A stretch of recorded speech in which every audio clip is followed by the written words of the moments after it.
यामिमां पुष्पितां वाचं प्रवदन्तय विपश्चितः वेदवादरताः पार्थ नान्यदस्तीति वादिनः। हे पार्थ, अविवेकी पुरुष वेदपाद में रमते हुए जो यह पुष्पिता वाणी बोलते हैं, इससे बढ़कर और कुछ नहीं है। कामात्मानः स्वर्गपरां जन्म कर्म फल प्रदां क्रिया विशेष बहुलां भोगेश्वर्य गतिम प्रति। कामनाओं से युक्त स्वर्ग को ही श्रेष्ठ मानने वाले लोग भोग और ऐश्वर्य को प्राप्त कराने वाली अनेक क्रियाओं को बताते हैं जो जन्म रूप कर्मफल को देने वाली होती हैं। भोगेश्वर्य प्रसक्तानां तया प्रहित चेतसां व्यवसायात्मिका बुद्धि ही समाधौ न विधीयते। उससे जिनका चित्त हर लिया गया है, ऐसे भोग और ऐश्वर्य में आसक्ति रखने वाले पुरुषों के अंतःकरण में निश्चयात्मक बुद्धि नहीं होती, अर्थात वह ध्यान का अभ्यास करने योग्य नहीं होते। भगवान श्री कृष्ण इस श्लोक में समझाते हैं कि मनुष्य हर समय स्वर्ग की आशा करता है। इस लोक में भी सुख मिले, समृद्धि मिले, हर समय उसके मन में रहता है कि उसकी कामनाएं पूर्ण हो, उसकी इच्छाएं पूर्ण हो जाएं।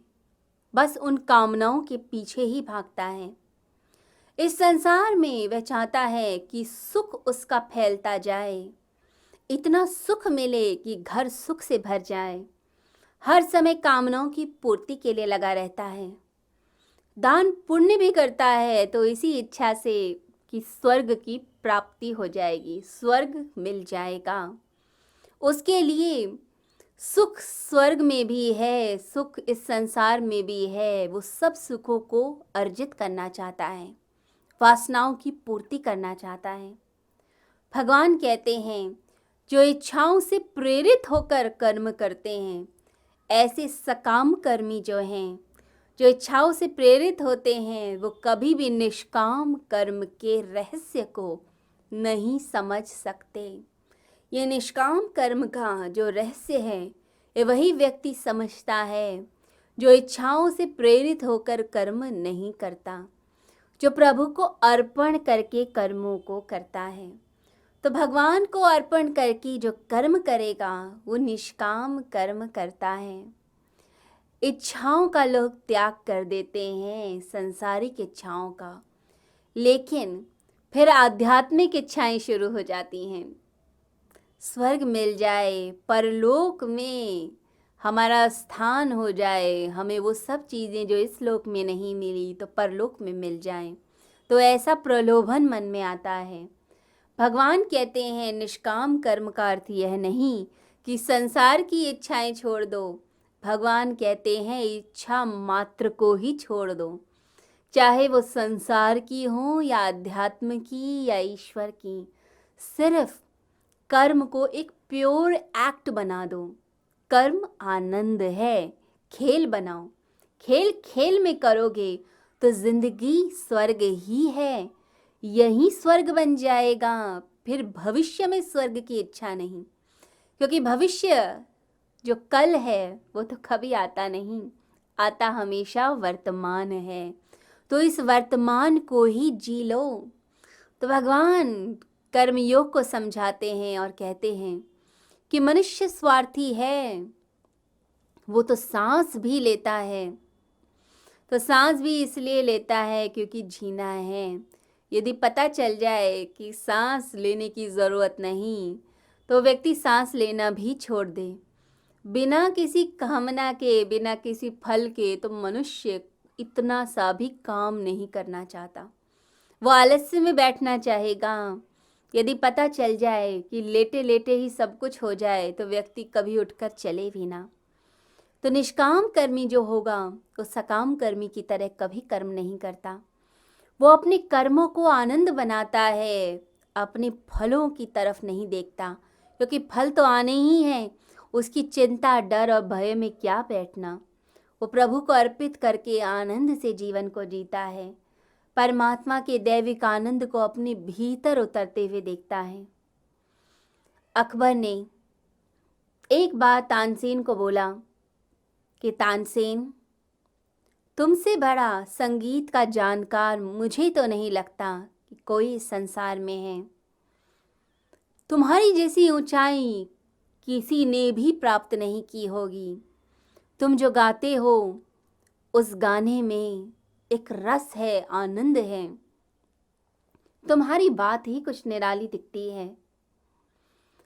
परंतु कल मैं ऐसे बैठा था, सोच रहा था कि तुमने भी तो किसी से सीखा होगा, तुम्हारा भी तो कोई गुरु होगा। तो तुम्हारे गुरु कौन है? तब तानसेन ने कहा कि मेरे गुरु हरिदास हैं, जो मेरे से भी ज़्यादा मीठा और अच्छा गाते हैं। तो अकबर हैरान हो गया कि तुमसे भी ज़्यादा कोई अच्छा कैसे गा सकता है, ये तो असंभव है। यदि तुम्हारे गुरु ऐसा गाते हैं तो उन्हें दरबार में बुलाओ, उनकी समस्त इच्छाएं हम पूर्ण करेंगे।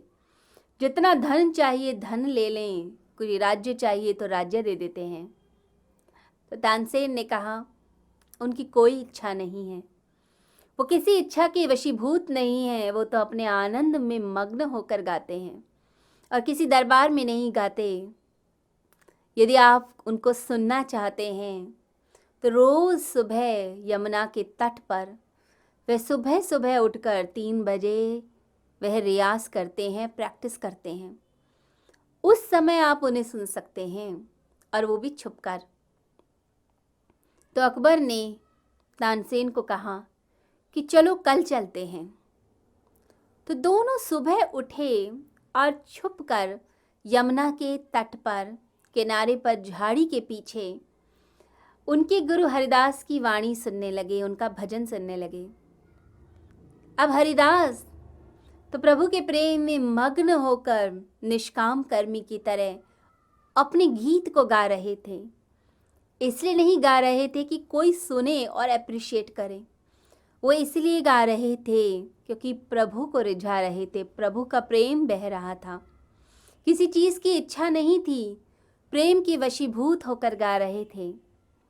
अब अकबर ने उनको सुना तो सुनकर हैरान हो गया, उसके नेत्रों से आंसू बहने लगे। जब वह वापस महल में आया तो तानसेन को बोला कि ऐसा गाने वाला तो मैंने कभी भी सुना नहीं। उनकी वाणी में तो अलग ही आकर्षण है, मिठास है, वो तो तुमसे भी ज़्यादा आगे हैं। इसका क्या रीज़न है? तब तानसेन ने कहा कि मैं आपके लिए गाता हूँ, मैं धन अर्जित करने के लिए गाता हूँ, इस दरबार की शोभा हूँ मैं। परंतु मेरे जो गुरु हैं वो किसी धन के लिए नहीं गाते, कोई चीज़ प्राप्त करने के लिए नहीं गाते। प्रभु का प्रेम उनमें बहता है और उसी प्रेम के कारण उनकी वाणी से कुछ शब्द निकलते हैं। भगवान की इबादत करते हैं, वह उसकी प्रार्थना में जो भजन निकलते हैं वह उसलिए गाते हैं। मैं गाता हूँ धन के लिए, परंतु उन्हें धन नहीं चाहिए, कुछ नहीं चाहिए। तो उनका जो कर्म है, उनकी वाणी है, वो कुछ अलग ही दिखती है। तो जो निष्काम कर्मी होगा उसका अलग ही प्रभाव होता है। वो जो करता है वो अद्भुत ही करता है। वो गाता है तो इसलिए नहीं कि किसी को रिझाना है, वो अपने आनंद में गाता है। जैसे कोयल अपने आनंद में गाती है, इसलिए नहीं कि कोई उसकी प्रशंसा करे कि कितना मीठा गाती है। उसको तो गाना है, वो गीत गाती है, सुबह सुबह उठकर गाती है। ऐसे ही यदि मनुष्य भी निष्काम कर्म करे, यानी अपने हर कर्म को आनंद बनाए और प्रेम से करे, तो उसका जीवन भी निखरता है। सारा जीवन भीतर से ही जीता है। सूर्य उदय होता है इसलिए नहीं कि किसी को इम्प्रेस करना है या कुछ मिलना है। सूर्य किरणें बिखराता है, रोशनी देता है, हवाएं बहती हैं, ये नदी बहती है, फूल खिलते हैं, कलियां खिलती हैं, मुस्कुराती हैं, पक्षी गीत गाते हैं, कुछ प्राप्त करने के लिए नहीं, क्योंकि आनंद में है, आनंद के भाव में है। परंतु मनुष्य ही एक ऐसा प्राणी है जो कुछ प्राप्त करने के लिए कर्म करता है। इसलिए नहीं करता क्योंकि कर्म करना आनंद है, नहीं, उसे हर चीज़ में कुछ चाहिए। माइंड कैलकुलेटिव हो गया है, बहुत शार्प, भागता है मन। इतना करूँगा तो ये मिलेगा, फिर कुछ करूँगा फिर वो मिलेगा। तो ऐसा व्यक्ति कभी भी जीवन को जी नहीं पाता और अंत में फ्रस्ट्रेशन की तरफ जाता है। इसलिए ज़्यादातर इस तरह के लोग फिर वर्कशॉप्स अटेंड करते हैं, स्ट्रेस कैसे रिड्यूस करें, टेंशन कैसे कम करें। टेंशन खुद अर्जित की, खुद अपने लिए परेशानी एकत्रित की और फिर उसी को रिलीज़ करने के लिए मेथड्स ढूंढते हैं। जीवन सहज है, सहजता के साथ जिएं, लोगों की मदद करें। प्राचीन काल में लोग एक दूसरे की मदद करते थे, पास में रहते थे, पड़ोसी भी मदद करता था, रिश्ते नाते मदद करते थे, क्योंकि सहजता थी, निष्काम कर्मी थे। परंतु आजकल तो कोई आंसू पोंछने भी आता है तो उसमें भी सौदा करता है कि मैं आपके दुख में काम आया, अब आप मेरे लिए ये कीजिए। लोग सौदा करते हैं। जो निष्काम कर्मी होगा वो ऐसा कभी नहीं करता है। वो सहजता से जीवन को जीता है, मधुरता से जीवन को जीता है। तो अपनी ज़िंदगी में निष्काम कर्म को लाएं। भजन करें तो इसलिए नहीं कि भगवान कुछ देंगे, भजन करें क्योंकि भजन करना आनंद है। प्रभु से प्रार्थना कीजिए क्योंकि प्रार्थना आनंद है। लोग तो प्रार्थना में भी लिस्ट लेकर बैठे होते हैं कि मेरे ये काम भगवान कर दो, तो जो मांग रहे हैं उसको प्रार्थना कह देते हैं, परंतु ये प्रार्थना नहीं है।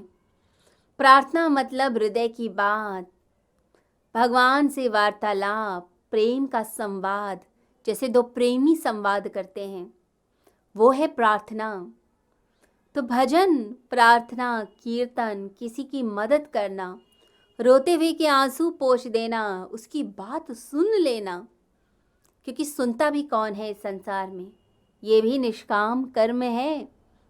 किसी की बात सुन लो प्यार से, उसकी तरफ मुस्कुरा कर देख दो, ये मुस्कुराना भी निष्काम कर्म है।